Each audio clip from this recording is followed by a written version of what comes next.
Spoštovane gledalke, spoštovani gledalci, lep pozdrav in dobrodošli v oddaji Detektor. Lep pozdrav tudi našemu gostu. Tokrat gostimo eminentnega gosta.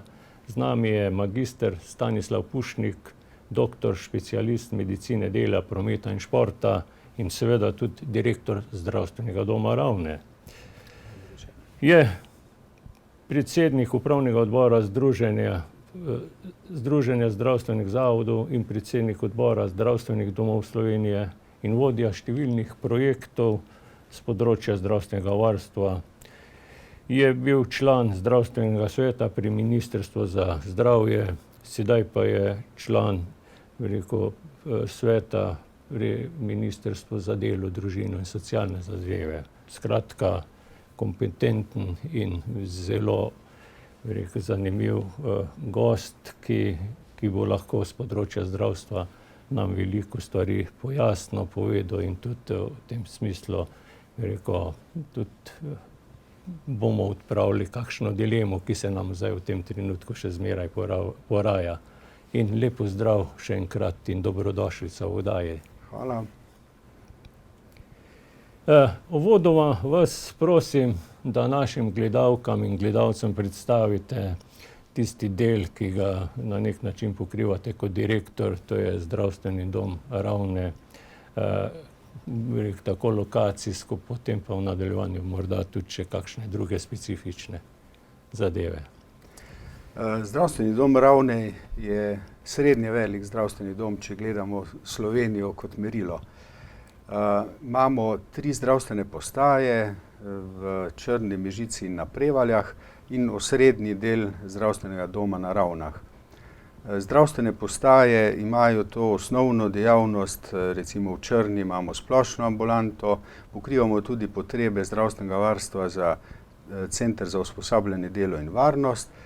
Potem imamo zobozdravstvo, tako odraslih kot šolske mladine v Črni in pa dejavnosti, ki pomagajo, torej odvzem laboratorij za laboratorijske preiskave in pa patronažno službo. V Mežici je pravzaprav podobno, s tem, da sta tam 2 ambulanti družinskih zdravnikov, zobozdravstvo je v okviru koncesijske dejavnosti, imamo pa prav tako odzemno mesto za laboratorij in pa patronažno dejavnost. Na Prevaljah je že nekoliko več, tam imamo 2 ambulanti družinske medicine, eno ambulanto, ki pokriva tudi potrebe otrok in šolske mladine, zobozdravstvo je v okviru koncesijske dejavnosti, imamo pa še seveda odzemno mesto za laboratorij in pa patronažno dejavnost. Na Prevaljah je tudi v domu starejših fizioterapija, ki pokriva potrebe prebivalcev ne le Mežiške doline, ampak tudi del Dravske, torej Dravograd gravitira pretežno na fizioterapijo na Prevaljah. Medtem ko na Ravnah je pa seveda sedež zdravstvenega doma z upravno dejavnostjo, potem imamo 4 ambulante družinske medicine, imamo dispanzer za otroke, dispanzer za šolsko medicino, potem dispanzer za ženske, psihohigienski dispanzer, dispanzer za medicino dela in pa številne vsebine tudi drugih dejavnosti, ki jih pokrivajo potem pogodbeni sodelavci. Recimo dejavnost ORL pokrivajo sodelavci iz bolnice Maribor, potem diabetični dispanzer, antikoagulantno dejavnost sodelavci iz bolnice Slovenj Gradec. Potem res je, da smo v zadnjih letih imeli to srečo, da smo pridobili 2 psihiatrini, tako da je psihohigienski dispanzer za svojo dejavnostjo tudi kar pomembno se izboljšal glede na pretekla leta. Potem imamo pa tudi dejavnost, ki servisira to osnovno dejavnost, torej laboratorij, rentgensko dejavnost in tako da je na nek način obseg kar velik. Na Ravnah je morda specifika ta, da je dejavnost vezana tudi na ostale zavode, ki so okrog. Tule, kar ste navedli, zelo obširna in pestra skratka dejavnosti, ki se opravljajo, tu je kar en precejšen servis za občane, bi rekel, ki rabimo zdravstvene storitve, skratka, bi rekel, zelo pestra in, bi rekel, obširna ponudba, če se tako izrazim.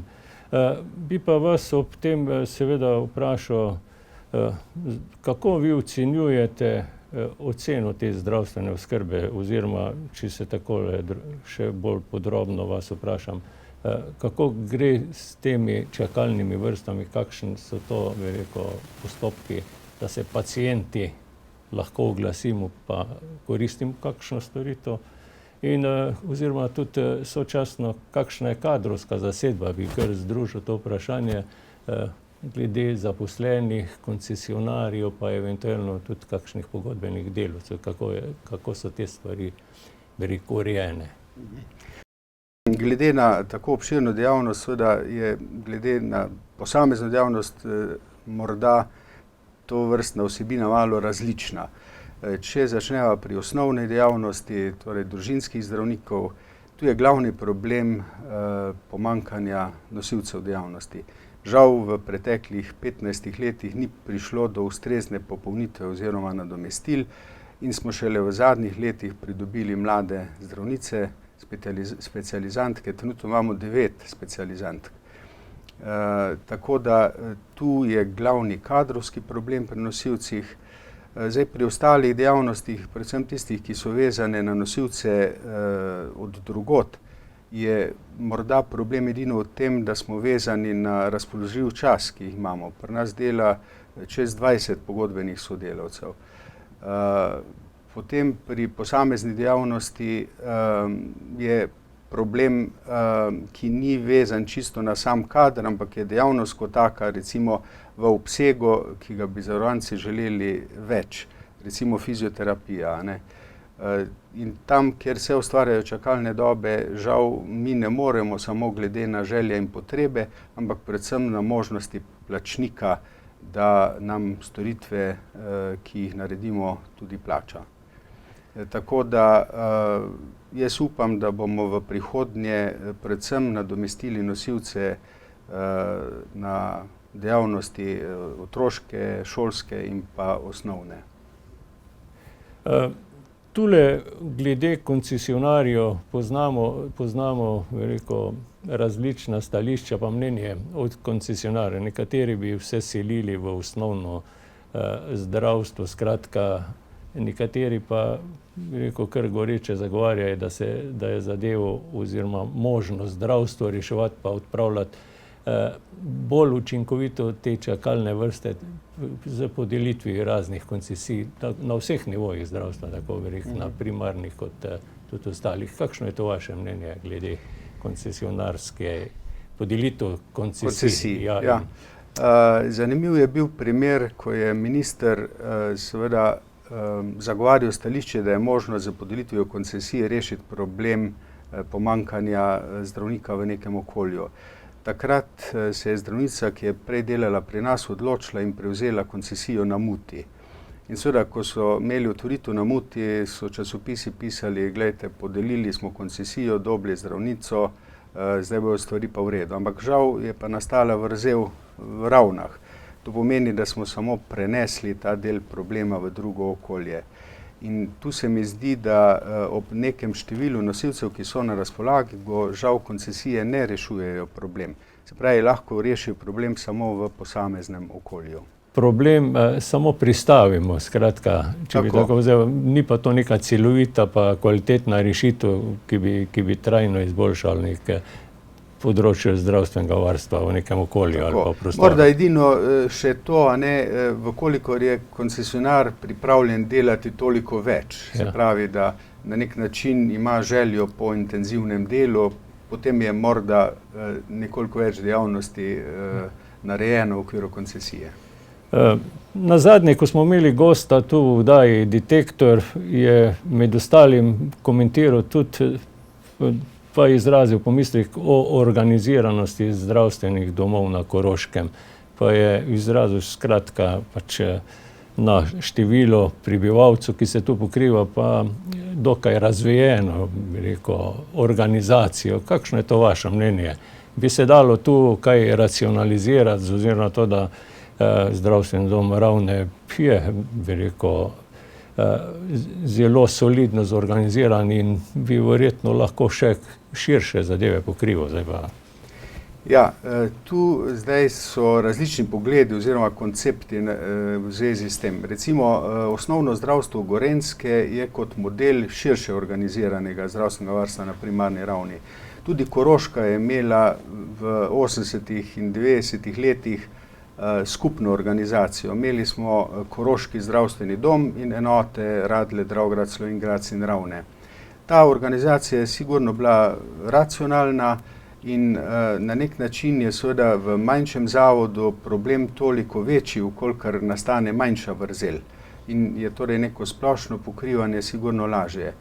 Tudi lahko rečemo, da pomeni neko skupno organizacijo tudi zmanjšanje tako imenovanih in kadrovsko in tudi finančno nekih poslovnih vidikov tega delovanja. Res pa je, da zgolj z skupno organizacijo, če se zdaj malo v šali izrazim, da bi združili probleme, a ne, predvsem te kadrovske probleme pri družinskih zdravnikih, morda bi pa, ali pa sigurno bi pa kakega od problemov lažje rešili, če bi bili v skupni organizaciji. Tudi ministrstvo je v pripravi izhodišč za novo organizacijo nekako zastavilo, da bi se bolj uveljavili principi, ki so bili že v prejšnjem zakonu o zdravstvenem varstvu in zdravstvenem zavarovanju dani, in sicer kaj je pogoj za ustanovitev zdravstvenega doma. Se pravi, katere dejavnosti vse morajo biti v okviru zdravstvenega doma. Vendar iz tega vidika se je žal stvar v Sloveniji, predvsem zaradi odhoda zdravnikov oziroma nosilcev dejavnosti v koncesije zelo spremenila in od 61 zdravstvenih domov, kolikor jih je v Sloveniji, moram reči, da jih kar verjetno dobra polovica ne izpolnjuje več teh zakonskih določil v zvezi z osnovo za organizacijo. Tako da verjetno bo odločitev politike, ali bojo težili v neko skupno organizacijo in delno racionalizacijo, ali pa bodo, kar je druga možnost, na nek način prepustili to primarno dejavnost v okvir koncesijske dejavnosti, kot je pač v nekaterih evropskih državah. Vendar tudi tam vidimo, da slej ko prej se tudi družinski zdravniki redke samostojno pojavijo, ampak organizirajo neke skupine ali skupinske prakse. Omenjate vlogo in pomen družinskih zdravnikov, ker nemalo je teh strokovnjakov z področja zdravstvenega varstva, ki govorijo, da se bo težišče zdravljenja itak preneslo na to primarno raven in da so zmeraj bolj pomembne, ravno ta, optimalna organizacija na področju primarnega zdravstva. To pomeni, da je dovolj ustrezna kadrovska zasedba teh družinskih zdravnikov, pa tudi ostale zadeve. Skratka, a grejo trendi v to pravo smer ali kako jih vi čutite? Ali so to zgolj neke ocene, napovedi, ki se potem pač ne realizirajo ali pa ne dovolj, hitro realizirajo? Torej, vsi ministri v Sloveniji in številni so se zvrstili, ki so pripravljali zdravstveno reformo, in tudi sedanja ministrica za zdravje, ki je pripravila izhodišče za zdravstveno reformo, poudarjajo bistven pomen primarnega zdravstva. Ker verjetno je racionalizacija v smislu tudi finančne, ustrezne racionalnosti, da vkolikor lahko storitev naredimo na primarni ravni in ne ustvarjamo stroškov na sekundarni, je to seveda v vsakem primeru dobro. Zato je dobra in učinkovita primarna dejavnost še toliko bolj pomembna. In na nek način lahko rečemo, da več kot 80% vseh potreb po zdravstvenem varstvu se pravzaprav lahko realizira na primarni ravni. Torej, le mali del gre naprej. Seveda je pa res tudi drugo, da vkolikor so zdravniki primarne ravni preobremenjeni oziroma jih je premalo, potem se večkrat odločijo, da pacienta ali bolnika pošljejo na sekundarno raven, tudi za storitve, ki bi jih lahko opravili sami. Morda je tu še nekaj, da ljudje so vseeno nekako navajeni in želijo iti na sekundarno raven, čeprav bi recimo njihovo težavo lahko rešili tudi že v okviru primarne ravni. Tudi sedaj, ko tečejo razni te pogovori pa najave teh reformnih predlogov, je zaslediti v bistvu, pa v medijih je predvsem se ustvarja občutek, kot da bo zdaj, bi rekel, z povišanjem plač zadeva se rešila, skratka. Ampak to, kar ste že samo omenil, v bistvu na tej sekundarni ravni bolnišnico zdravljenje, tam se, bi rekel, ležalne dobe nižajo, skratka, in vse bolj to okrevanje poteka v domih za starejše, skratka, ki je to, skratka, tu na nek način narekuje kar precejšnje spremembe, ne samo, bi rekel, plačnega sistema, ampak tudi strukturne, organizacijske. Vsekakor dejavnost se precej spreminja, ne samo uvajanje novih tehnologij, kot veste, zdaj imamo e-recept, zdaj nas čaka e-napotnica, komunikacijski vidik je povsem drugačen.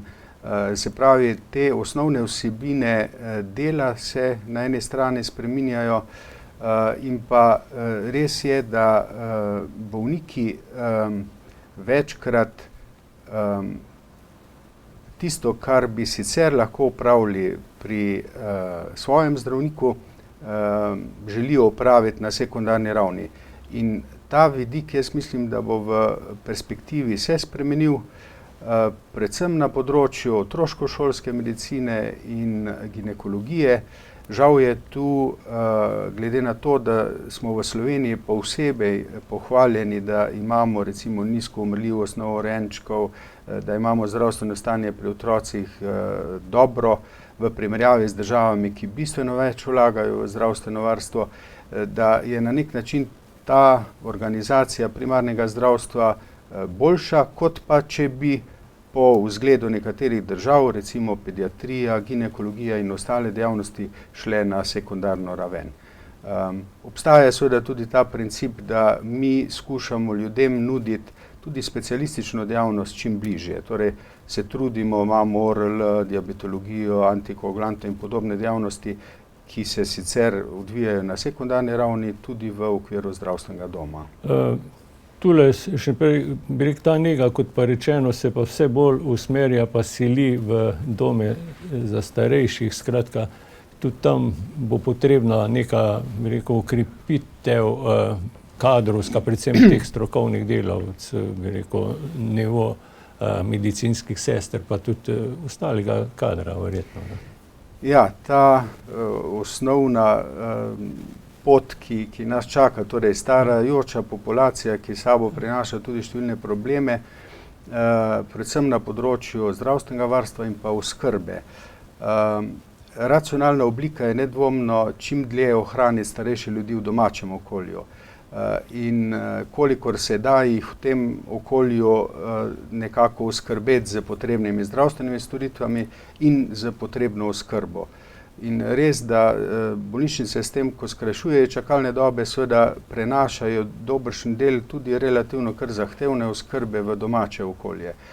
Tako da naše patronažne sestre in družinski zdravniki morajo številnokrat reševati probleme, ki jih na nek način sicer v rutinskem delu prej ni bilo.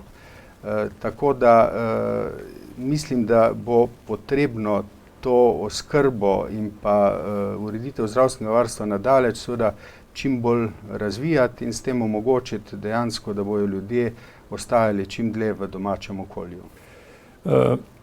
Vi kot specialist medicine dela, prometa, športa, skratka, lahko morda izpostavite zdaj konkretno za Mežiško dolino ali pa tudi ožje, če je možno locirati, gre v tem prostoru za kakšna specifična obolenja zaradi posledic dejavnosti, ki se vrši. Vemo, to je težka industrija, oziroma ki je vse manj težka, če bi tako rekel, ker se pač zadeve tudi popravljajo. Zgornja Mežiška dolina itak, je še zmeraj predmet nekih obravnav.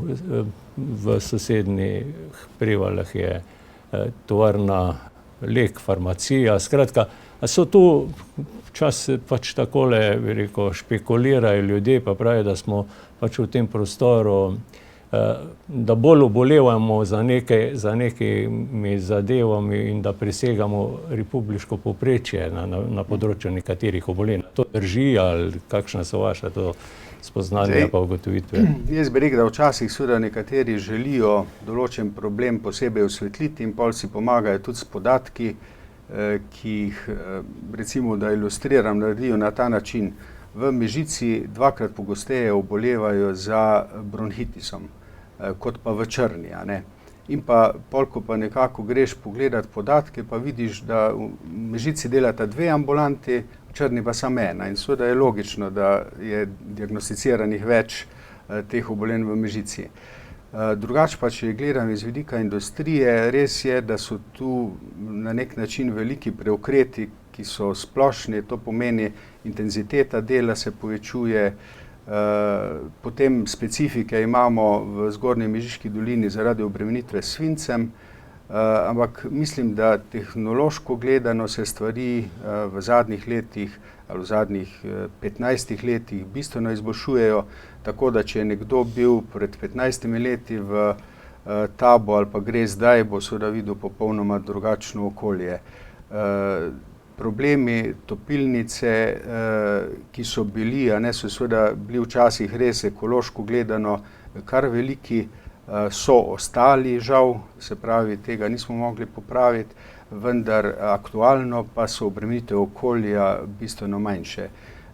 Tudi ni zaradi tega nekih zelo specifičnih obolenj, imamo pa nadzor nad vsebnostjo svinca tako pri delovni populaciji, kjer redno to spremljamo, in tudi pri otrocih, tako da vidimo, ali bi eventuelno to lahko škodilo zdravju otrok. Tu v Spodnji Mežiški dolini pa bi rekel, je predvsem problem ta intenziteta dela, ki je bistveno večja.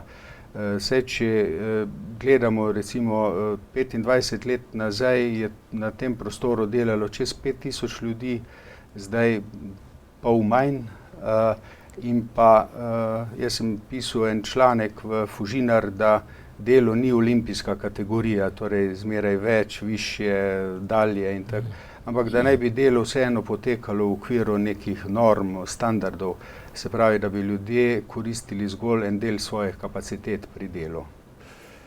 Veliko je govora o preventivi na področju zdravstvenega varstva. Skratka, preventiva, tisto, da bi pač to pomeni, da bi tudi sami, zavarovanci več vlagali v svoje zdravje, v svoj način, v zdrav način življenja. Zdaj pa morda iz tega vprašanje, kakšna je, ta fizična kondicija, če bi tako vzel, ali pa kar psihofizična kondicija nas občanov v tem prostoru.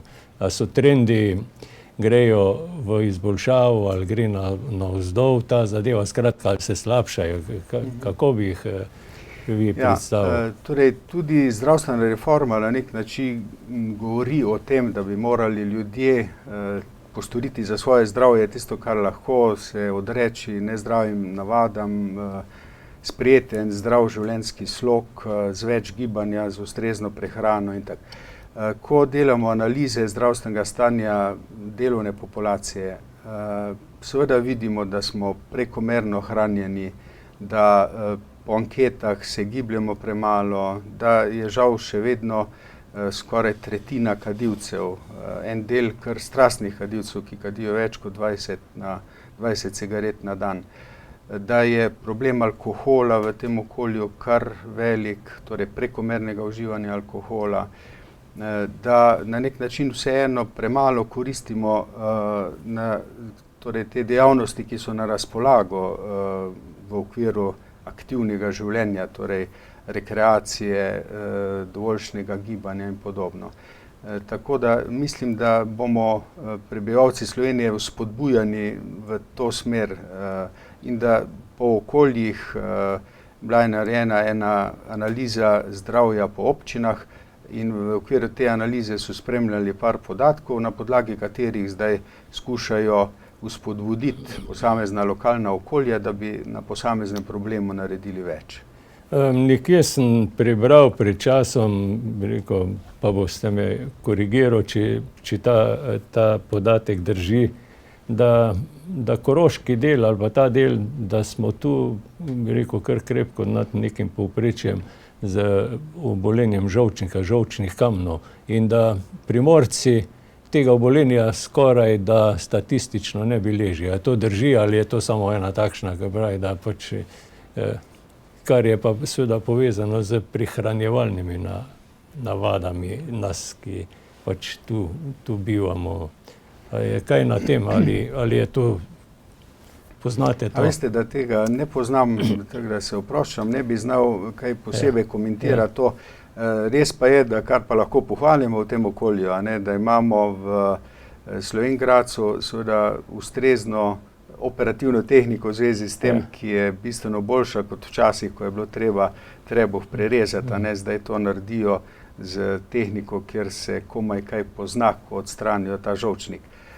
Glede same statistike pa mislim, da nazadnje, ko sem gledal, to ni štrlelo ven, torej ni bilo nekaj izjemnega. No, tako pač mimogrede kot vprašanje, ki me je tudi osebno zanimalo. Naslednja zadeva, ki bi jo morda, ki je tudi povezano z načinom življenja oziroma pa gre v to smer, je to diabetes oziroma pa debelost, ki ste že omenili. Nekateri ob tem prisegajo na veganstvo, na presno prehrano, pa to, pa kakšno je to vaše mnenje? Se da s tem popraviti, odpraviti ali preprečiti? Je to ta del, bi rekel, tudi svojevrstnega preventivnega zdravstva, če se? No, sigurno pri bolezni, ki ste jo omenili, torej pri sladkorni bolezni, je dieta bistven element ukrepanja. Res je tudi, da nekako rečemo, da uravnotežena prehrana je tisto, kar naj bi najbolj promovirali. Seveda pa so te, rečemo, bolj skrajne diete morda za posameznike zelo učinkovite in prisegajo nanje. V splošnem pa mislim, da je uravnotežena raznovrstna prehrana iz domačega okolja najboljša. Tako, naslednja zadeva, pa je ne bi zdaj, tu bi rekel, ki se tudi izredno izpostavlja, so to bolezni dihal, pa tudi srčno-žilna obolenja. Tudi je tu kaj zaslediti, kakšno posebnost, ali smo tudi na tem področju v okviru nekih normalnih povprečij na republiškem nivoju.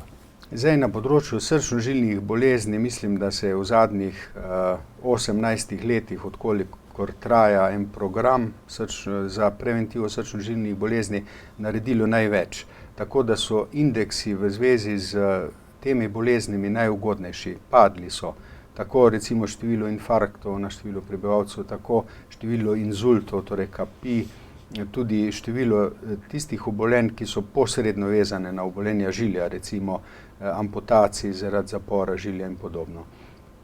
V tem programu moram reči, da je dejansko bilo narejeno zelo veliko. Mi imamo tako imenovano zdravstveno-vzgojni center, kjer delamo redno delavnice, v katerih skušajo tiste, ki odstopajo v posameznem indeksu, recimo, da so prekomerno hranjeni, da recimo kadijo, da imajo neaktiven življenjski slog, jih skušajo vzpodbuditi v teh delavnicah. Te so lahko kratke, trajajo lahko samo recimo za dvakratno srečanje ali pa trajajo tudi par mesecev, recimo je to 8 srečanj, vsak teden eno.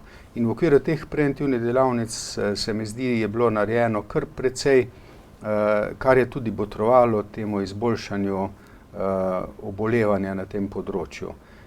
Tudi seveda razvoj na področju farmacevtskih, torej zdravil in pa uporabe drugih tehnologij je verjetno doprinesel.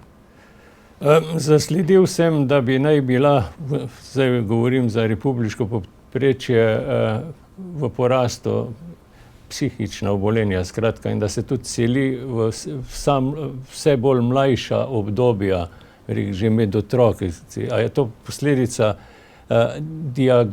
diagnostike, ker jo znamo prej odkriti, ali je to zdaj neka posebnost, nek trend, ki se zdaj dogaja, ker seveda ob vsem tem je treba tudi ugotoviti, da dostopnost ali pa tudi uživanje alkohol, raznih drog je tudi prisotna pri vsem mlajših populacijah. Skratka, kako je zdaj tule, bi rekel, na področju Koroške ali pa našega zdravstvenega doma? Kot sem omenil, na srečo imamo zdaj 2 mladi psihiatrinji.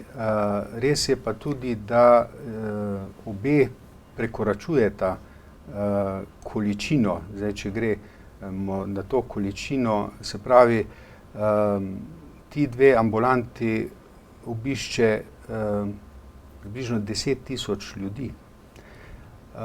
Res je, da so stiske glede na recimo stanje brezposelnosti ali na prevelike zahteve na delovnih mestih, glede na nezaposljivost mladih. Se pravi, da se vse te stiske seveda odražajo v zdravstvenem stanju. Tako da je zdaj tudi velik poudarek na področju depresij, torej zdravljenja depresij, tudi delavnice imamo za vzpodbujanje tistih, ki zapadejo nekako v to brezvoljnost oziroma kot splošni izraz pravi depresijo. Tako da teh stisk je res veliko tudi pri mladih. Jaz mislim, da ni več toliko tistega zdravega druženja v naravi. Saj, če pridemo zdaj kamorkoli, kjer so mladi, praviloma vsak na svojem telefonu, tudi že v lokalu vidimo, da se 2 ne pogovarjata, ampak spet vsak svoje tablice ali telefonu. Res, da recimo, ko pridemo v čakalnico, mislim, da skoraj ni več pogovora med tistimi, ki slučajno so skupaj, a ne, in čakalnica ni več tisto, kar je včasih bila, in so nekateri pravzaprav želeli priti tja, ker so se malo pomenili, izmenjali stališča in tako. Zdaj ta sodobna tehnologija res morda človeka postavlja v en drug način in življenja in odnosov, in to poraja verjetno tudi več stisk. In na nek način tudi tistega, da slej ko prej bomo morali zdraviti tudi odvisnost od računalnika, od uporabe telefona in podobno, ne. Ker je tega pri mladih verjetno sigurno preveč, a ne. No, tu so na nek način te moderne bolezni, če se tako izrazim, saj tu smo nekje zasledili tudi, da je bil, bi rekel, v časopisju kar nekajkrat zapis o tem zaradi, bi rekel, pretiranega obremenitve zaradi pisanja s tipkovnice pri računalniku in to. In skratka, pač očitno bomo prihajali, kot pravite, tudi do nekih novih, bi rekel, obolenj. Ja. Sej mislim tudi, da medicina dela v zadnjih letih daje poseben poudarek stresu na delovnem mestu, potem mobingu na delovnem mestu, potem tistim obolenjem, ki so dejansko vsaj posredno vezana na ta pritisk, na nek način tistih, ki imajo delo, pa dobijo tisto, vkolikor ne boste delali tako, bo prišel pa drugi. Se pravi, da to so stiske in tisti, ki niso ravno najbolj zavzeti, lahko v tem kar relativno trpijo. V zadnjem obdobju ali pa minulem obdobju, če tako rečem, je bilo veliko govora o urgencah. Mi smo imeli tu urgenco in nek predlog, ki je bil, vem, da to je bila širša polemika, veliko je bilo tudi, veliko takšnih in drugačnih ocen, skratka, najav, da urgence ne damo in tako naprej. Pa kaj se je zdaj dogodilo, bi rekel, zdaj v tem trenutku, a se je ta sprememba dogodila, zadeve tečejo tako v dobrobit nas pacientu ali je stvar ostala tako, kot je bila, ne vem, skratka, lahko kaj tu na to temo pojasnite? Zdaj moram reči, da na področju urgence je žal uspel en trend k reorganizaciji te dejavnosti, ki je neustrezna za ruralna področja, torej za lokalna okolja izven centrov. Mi smo z akcijo, ki smo jo nekako skupaj peljali, tako z lokalnimi skupnostmi kot posamezni združenji, recimo zbornico gospodarstvo, smo uspeli zadržati prehospitalno enoto, ki smo imeli na Ravnah, še zaenkrat tu. Vsaj do 19. leta naj bi bilo tako, po 19. letu naj bi pa na podlagi podatkov, ki bojo zdaj izbrani v tem času, se odločili, kako z urgentnimi centri na periferiji naprej. Mislim, da je zmeraj bolj vidno, da je bil ta projekt, ki zahteva bistveno več denarja za to dejavnost in pa ki v lokalnih okoljih pomeni poslabšanje dostopnosti. Pri nas, kot vemo, bo še vedno zdravnik, vkolikor se bo nekaj zgodilo, šel iz svoje ambulante in pomagal nekomu, ki je nenadno se ali poškodoval ali obolel, ker je seveda to naloga zdravnika, predvsem da pomaga ob takih kritičnih dogodkih. Tako da seveda v eni Ljubljani bo zdravnik v ambulanti v miru delal naprej, če se bo kaj takega zgodilo, bojo pa poklicali urgenco. Tu pa recimo, če pogledamo primer zdravnice v Črni in se bo nekdo zgrudil v Črni, seveda bo ta zdravnica pustila svoje naročene bolnike in se odzvala na ta dogodek in ne bo čakala, da bo prišla recimo urgenca zdaj tokrat iz Ravn, oziroma v predlogu, kot je bil, pa bi bil ta urgentni center samo v Slovenj Gradcu in bi torej morala priti ekipa iz Slovenj Gradca. V primeru, kot je recimo nenadna srčni zastoj, pa vemo, da se tisto, kar se lahko naredi v prvih 10 minutah, kar je kasneje pa zelo zmanjša možnosti za preživetje oziroma jih praktično tam po 15 minutah ni več. In so seveda okvare že toliko hude, tudi če se povrne življenje, pa pol kvaliteta življenja je izjemno slaba. Tako da jaz mislim, da na periferiji bo še vedno moral zdravnik ob svojem delu pomagati tudi ob nenadnih dogodkih. Skratka, to zadevo je treba še domisliti, ne iti z nekimi hitrimi, nedomišljenimi potezami pa reorganizacijami, ker lahko s tem naredimo mnogo več škode, kot pa koristi na celotni ravni. Ker neke stvari, ki so utečene in dobro delajo, jih je treba kvečjemu nadgrajevati, ne pa spreminjati v to smer. Skratka, če še tule vprašam, urgentni centri pa te zdravstveno-reševalni centri v bistvu itak morajo delati z roko v roki in skratka tu urgenca pa reševalna vozila pa to tako da te stvari so ostale tako, kot je bilo. Zaenkrat so, predvidoma je pa tako, da bi bil ta tako imenovani dispečerski center za nas v Mariboru in bi pol v Mariboru sprejemali te klice na 112 in odreagirali in poslali na nek dogodek ekipo, ki je najbližja. Seveda jaz ugovarjam, da kvečemo več ekip bo v Mariboru, ker bojo tja vozile bolnike in bojo v nekem trenutku tam na razpolago, da verjetno pa v Črni ne bo nikoli poslana ekipa, če ne bo res nek dogodek.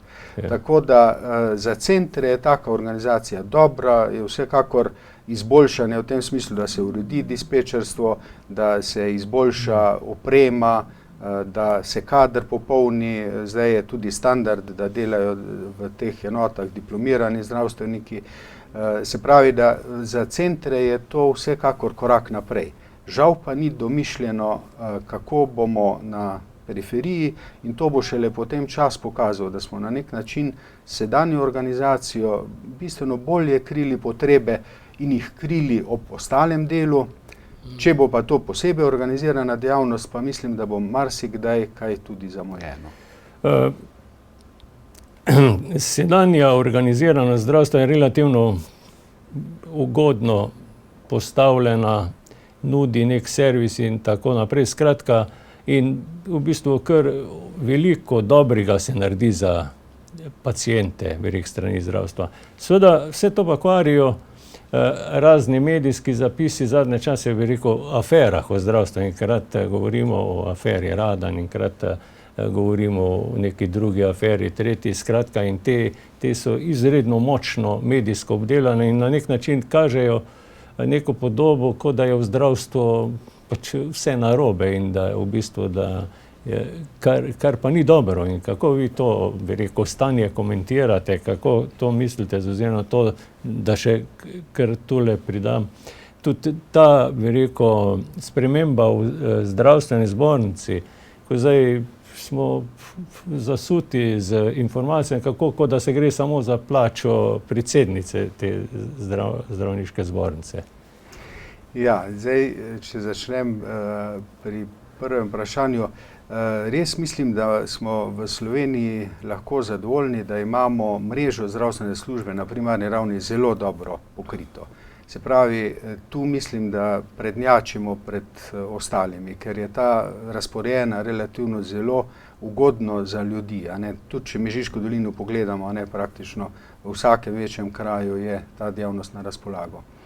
Drugo, jaz mislim, da žal z takim medijskim prikazovanjem, ki ga imamo pri nas, v prvi vrsti škodimo nam vsem, torej ljudem. Zato, ker s tem porajamo eno nezaupanje v zdravstveno službo. In če ni zaupanja, je pol tudi vsako ukrepanje bolj problematično oziroma se porazgubi tisti efekt morda pozitivnega, koga bodriš in mu skušaš nekaj obrniti v pozitivno stran, ampak če dvomi, da bo nekaj pomagalo, pol to sigurno ne bo pomagalo. In tu se mi zdi, da ne glede na to, da smo najbolj atakirani zdravniki in da pravzaprav moram reči, da včasih je že kar nerodno, ko tako grdo govorimo potem o zdravnikih oziroma o teh napakah, ki se obelodanjajo in o katerih se govori, kot da je to pač na vsakem koraku tako. In seveda škodi torej zdravniku kot zdravništvu kot poklicu, na drugi strani pa predvsem torej bolnikom, ker ko dobijo to nezaupanje, je seveda vsak način zdravljenja manj uspešen in jaz mislim, da glavni problem je, da nismo znali v Sloveniji opredeliti te razlike ob tem, kaj je malomarno zdravljenje iz vidika seveda pol nekih posledic, kaj so zapleti pri zdravljenju. In seveda lahko rečemo, da v glavnem, zdaj če rečemo 99,9%, seveda praviloma izvajalci želijo dobro bolniku, ne delajo a priori slabo. Ampak žal se pač številnokrat zgodi, da končni rezultat ni tisto, kar bi želeli. In pa morda še to za zaključek, ko ste rekli, kako ocenjujemo. Jaz bi rekel, da seveda vsi bi želeli, da bo tudi naš način dela in izvajanje naše dejavnosti tak, da bojo zavarovanci pri nas dobili tisto, kar pričakujejo. Se pravi, da bomo izpolnili njihova pričakovanja. Res pa je, da so včasih prevelika, včasih tudi na neustrezen način posredovana in da tu bo potrebno kar še veliko delati na tem, da bo to realno. Sedaj ob tem obdobju smo kar nekajkrat zaznali, da zdravniški sindikat zahteva večje plače, skratka pa neke, skratka tudi ostale področje, ampak v bistvu navzven izgleda, kot da se govori samo o plačnem sistemu in da je treba pač zdravnike več plačati, da bo zaradi tega pač se skrajšale čakalne vrste in vse te, skratka, kot da je to čudežna formula.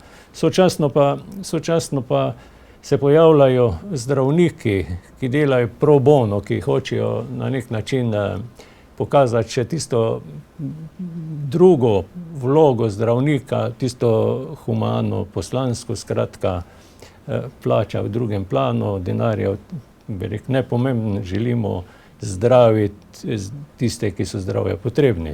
In ker je čas tako drvi, bi še rekel, to je tista, bi rekel, osnovna Hipokratova zaveza, kateri se vsi zdravniki na nek način zavežete, ali še to drži, ali je ta že tako rahlo šla, bi rekel, v pozabo, ker pač v tem materialnem svetu denarja pač vlada v tem trenutku denar. Kako bi to? Ja, mislim, da Hipokratova prisega žal vsaj v enem delu vsebine ni več času primerna. Vendar v osnovnih izhodiščih, ki jih želi poudariti, pa vseeno skuša pri zdravniku spodbujati tisto pozitivno. Torej, Prvič, da bo spoštoval zdravnike, ki so ga učili, ki so mu omogočili, da je pridobil znanje, da bo spoštoval življenje od spočetja do smrti, da bo interes bolnika pred njegovim interesom, recimo materialnim. Zdaj, jaz moram reči, da po vsebini se vsekakor strinjam z nekaterimi izpostavljenimi dilemami, ki jih zdaj sindikati opredelijo kot tudi sindikalne zahteve. Vendar žal v trenutnem stanju mi ne moremo uveljaviti tovrstnih zahtev. Torej, na eni strani, če je plačnik pripravljen plačati toliko, kolikor je denarja, pač na tem področju žal ne moremo nagrajevati bistveno drugače. Drugič, kar se tiče delovnika, sindikat želi uveljaviti 40 ur tedensko plus 8 ur, ne pa več. Žal, ob takem pomanjkanju zdravnikov, kolikor zdravniki ne bi bili pripravljeni delati več, s tem, da si ob tem tudi malo popravijo plačo za dežurstvi, potem bi morali v okoljih, kot je naše, zapirati ambulante, ker enostavno, če bi zdravnik šel po dežurstvu domov, recimo, ni koga, ki bi delal v ambulanti. Tako da zdravniki dejansko delamo več, kot je ta 40 plus 8 urni delovnik, in pa seveda z temi dežurstvi torej malo popravljamo tisto osnovno plačo. Res pa je, da vedno izpostavijo tiste ekstreme, to pomeni zdravnike, ki dejansko delajo 10 noči ali praznikov na mesec in pol še praviloma vedno povejo bruto plačo. In seveda, ko rečejo, da je med 50 najbolje plačanimi javnimi uslužbenci 45 zdravnikov, ampak vse to na podlagi dejanskega pomanjkanja v posameznih strokah in pa dejanskega dela, ki ga zdravniki opravljajo, in včasih je to 350 ur na mesec. Z ozirom na to, da čas je tako drvel, zelo bi na koncu vas še vprašal. Sedaj smo v fazi, ko Ministrstvo za zdravje, pa tudi vlada, koliko poznamo, se ukvarja z nekim reformnim predlogom zakonodaje. Pa koliko jo vi poznate, grejo ti nastavki reforme v pravo smer? Kaj je vaše mnenje tu? Verjetno poznate, spremljate to. Ja, jaz sem imel eno hudomušno pripombo, glede na to, da je ministrica aktivirala predstavnike Svetovne zdravstvene organizacije, ki so ocenjevali naš sistem. In to je bila neka osnova za predlog reforme. Zdaj, jaz moram reči, da niti ne poznam zadnje verzije, v kateri smeri bi naj šlo. Kot recimo še sinoči pri Dnevniku smo slišali, da glede koncesij imajo različna mnenja Desus, SMC in SD. Tako da te reformni ukrepi še pravzaprav sploh niso dovolj videni, se pravi, bi težko ocenjeval. Mislim, da bi morali izhajati iz tega, da imamo dobro mrežo, da bi bilo dobro, da jo popolnimo čim prej, da izvajamo to dejavnost dejansko čim bliže ljudem, skladno z njihovimi potrebami, in kot sem prej omenil, upam, da ob izpolnitvi njihovih pričakovanj. Verjetno pa bo do tega, da ne bo več čakalnih dob, recimo, ali pa da bomo dejansko dobili tisto, kar želimo, preteklo še kar veliko, oziroma bomo morali vsi skupaj še kar veliko narediti. Z ozirom na to, kot še enkrat pravim, čas se je iztekel. Jaz bi vam, magister Stanislav Pušnik, direktor zdravstvenega doma, rekel, bil ste izreden sogovornik, zaželel ob koncu, da še naprej vodite zdravstveni dom tako uspešno kot zdaj, v dobro nas pacientov, in seveda hvala, da ste se odzval povabilo, in hvala za pogovor v oddaji Detektor. Vam, spoštovane gledalke in gledalci, pa hvala za pozornost in srečno.